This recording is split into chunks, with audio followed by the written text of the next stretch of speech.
ఏంటి రోజా ఇది? దొంగలు ఎత్తుకెళ్లారు అన్నది అబద్ధమా? ఈ రకంగా చేసి ఈ ఇంటి పరువు తీయాలని చూస్తున్నావమ్మా? అయ్యో, నన్ను నమ్మండి, నాకే పాపం తెలీదు.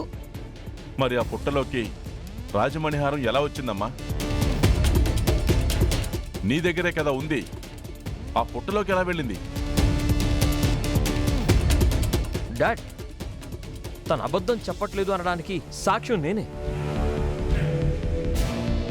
ఆ దొంగలు మమ్మల్ని హింసించి ఆ రాజమణిహారాన్ని ఎత్తుకెళ్ళిపోయారు. అది నిజం డాడ్.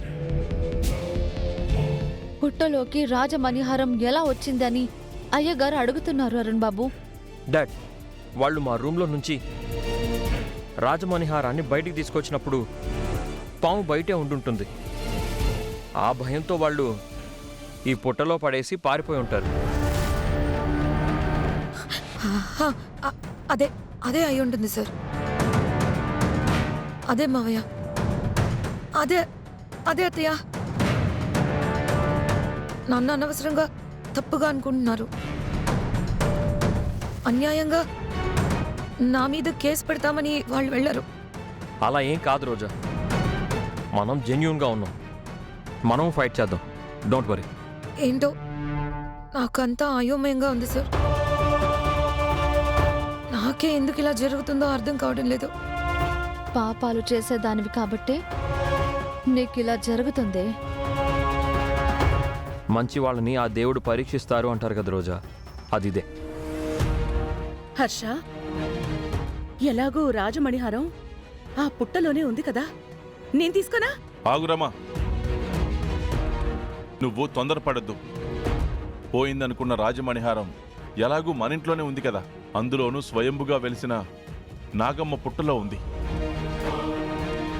ఆ నాగదేవత ఏ ఉద్దేశంతో ఇదంతా చేస్తుందో కొంచెం ఆగుదాం.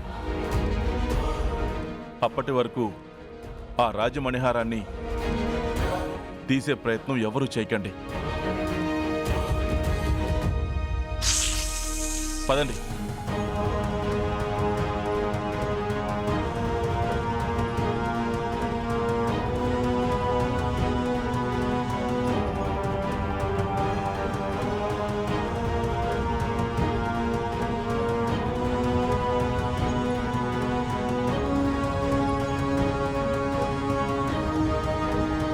ఇప్పుడు నీ బాధ, భయం, కంగారన్నీ పోయాయా?